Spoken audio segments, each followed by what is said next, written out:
নমস্কাৰ পোনপ্ৰথমে আপোনালোক এষ্ট্ৰ চেণ্টাৰৰ পৰা ধন্যবাদ আৰু কৃতজ্ঞতা জ্ঞাপন কৰি পুনৰ এটি নতুন ভিডিঅ' আপোনালোকৰ ওচৰলৈ লৈ আহিছোঁ।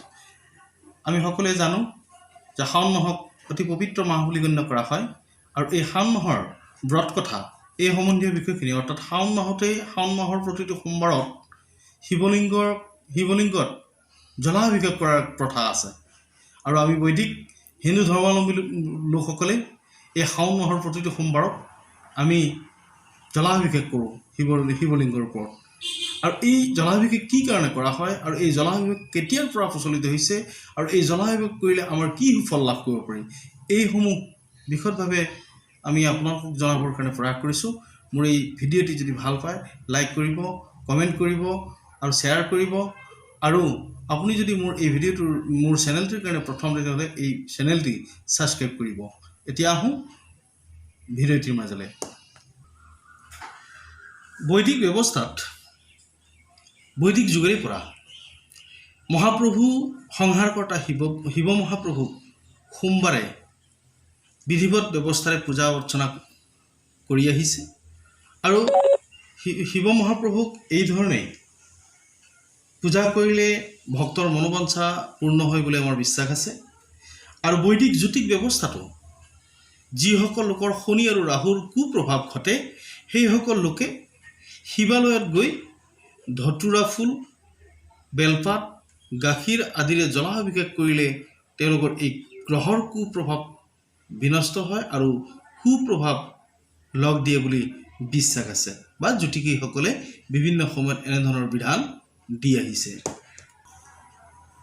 আমি সকলোৱে জানো এই শাওণ মাহ অৰ্থাৎ শ্ৰাৱণ মাহটো অতি পবিত্ৰ মাহ বুলি আমি সকলোৱে জানো আৰু এই শ্ৰাৱণ মাহতেই শিৱৰ জলাভিষেক অনুষ্ঠান আৰম্ভ হয়। আৰু এতিয়া আজি কিছু বছৰৰ পৰা সমগ্ৰ ভাৰতবৰ্ষত বলেবম উৎসৱ নামেৰে খ্যাতি লাভ কৰা এই জলাভিষেক ব্যৱস্থাটোৱে যথেষ্ট জনপ্ৰিয়তা লাভ কৰিছে আৰু ভক্তসকলৰ যথেষ্ট মনোবল বৃদ্ধি কৰিছে।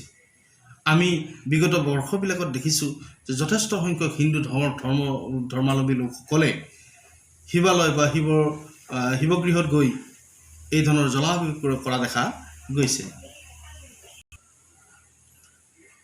এতিয়া আমি জানিবলৈ ইচ্ছা কৰিম বা এতিয়া আপোনালোকক জ্ঞাত কৰিবলৈ ইচ্ছা কৰিছোঁ যে এই শ্ৰাৱণ মাহৰ অৰ্থাৎ শাওণ মাহত কিয়নো জলাভিষেক কৰা হয়, কেতিয়াৰ পৰা এই ব্যৱস্থাটো প্ৰচলিত হৈছিল। শিৱপুৰাণৰ মতে দাপৰ যুগত যেতিয়া সাগৰ মন্থন হ'ল আৰু সাগৰ মন্থনৰ সময়ত অমৃতৰ লগতে বিষ নিৰ্গত হয় আৰু সেই বিষ নিৰ্গত হৈ বিষবিলাক লাহে লাহে এক্সপাণ্ড হ'বলৈ ধৰিছিল অৰ্থাৎ বৃদ্ধি হ'বলৈ ধৰিছিল। তেতিয়া 33 কোটি দেৱতাই মহাপ্ৰভু শিৱৰ ওচৰত গৈ কাকতি বিনতি কৰিলে আৰু এই গোটেই সমস্ত ঘটনাৰ কথা ক'লে। আৰু তেতিয়া মহাপ্ৰভু শিৱই সেই বিষসমূহক ধাৰণ কৰি ল'বৰ কাৰণে নিজেই পি খাবলৈ ধৰিলে আৰু পাৰ্বতীয়ে এই সাংঘাতিক কথা দেখা পায় পাৰ্বতীয়ে শিৱ মহাপ্ৰভুক এই সমগ্ৰ বিষ পান কৰা কথাখিনিয়ে যাতে বিষময় হৈ নাযায় বা শিৱক যেন পুনৰ ঘূৰাই পায় এই ব্যৱস্থা হাতত ৰাখি তেওঁৰ লিংগৰ ওপৰত জলাভিষেক কৰিছিল। আৰু এই কথা দেখি 33 কোটি দেৱতায়ো শিৱলিংগত জলাভিষেক কৰিবলৈ ধৰিলে আৰু সেইকাৰণেই শিৱৰ আন এটা নাম নীলকণ্ঠ বুলি খ্যাতি লাভ কৰিছে। আৰু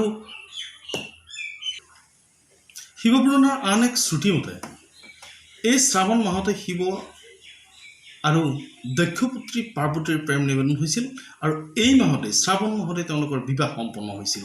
আৰু এই মাহতেই শহুৰ দক্ষ ৰজাই শিৱপ্ৰভুক মাতি নি জলাভিষেক কৰিছিল আৰু তাৰ পিছৰে পৰা এই মাহটোক প্ৰেমৰ মাহ বুলি কোৱা হয় আৰু এই মাহটোক সেইকাৰণে জলাভিষেক কৰাৰ ব্যৱস্থা কৰা হয়। আৰু এই ধৰণেই সেই বৈদিক যুগৰে পৰা এই প্ৰথা প্ৰচলিত হৈ আহিছে। এই বছৰটোত 14 জুলাইৰ পৰা আৰম্ভ হ'বলগীয়া এই শাওণ মাহৰ 5টাকৈ সোমবাৰ লাভ কৰিবলৈ সক্ষম হৈছে আৰু এই প্ৰতিটো সোমবাৰতেই বিশেষকৈ শিৱ মহাপ্ৰভুক জলাভিষেক কৰিলে বিশেষকৈ স্বামী স্ত্ৰীৰ প্ৰেম, সাংসাৰিক সুখ আৰু অবিবাহিত যুৱক যুৱতীৰ কাৰণে উপযুক্ত পাত্ৰ পাত্ৰীৰ সন্ধান বা উপযুক্ত পাত্ৰ পাত্ৰী লাভ কৰাৰ পূৰ্ণ সম্ভাৱনাই অধিক। যদিহে এই শ্ৰাৱণ মাহৰ 5টা সোমবাৰ তেওঁলোকে জলাভিষেক কৰে, বেলপাত, ফুল, ধতুৰা ফুল ইত্যাদি বা গাখীৰ ইত্যাদি তেওঁলোকে জলাভিষেক কৰক। আনহাতে ধনজন ঐশ্বৰ্য বিভূতি, জ্ঞান বিজ্ঞান, চাকৰি বাকৰি, সুখ সম্ভোগ, সতি সন্তান এই সমস্ত বস্তু প্ৰাপ্তিৰ কাৰণেই মহাপ্ৰভু শিৱক পূজা কৰিলে, শিৱক আৰাধনা কৰিলে, শিৱক প্ৰাৰ্থনা কৰিলে এই সমস্ত সুফল ভক্তসকলে লাভ কৰিব পাৰিব। যা নহওক এই শ্ৰাৱণী মাহৰ ব্ৰত বা শাওণ মাহৰ 5টা সোমবাৰ আপোনালোকে সকলোৱে একান্ত চিত্তে মহাপ্ৰভু শিৱক আৰাধনা কৰক আৰু নিজৰ প্ৰাপ্তি লাভ কৰক। ধন্যবাদ।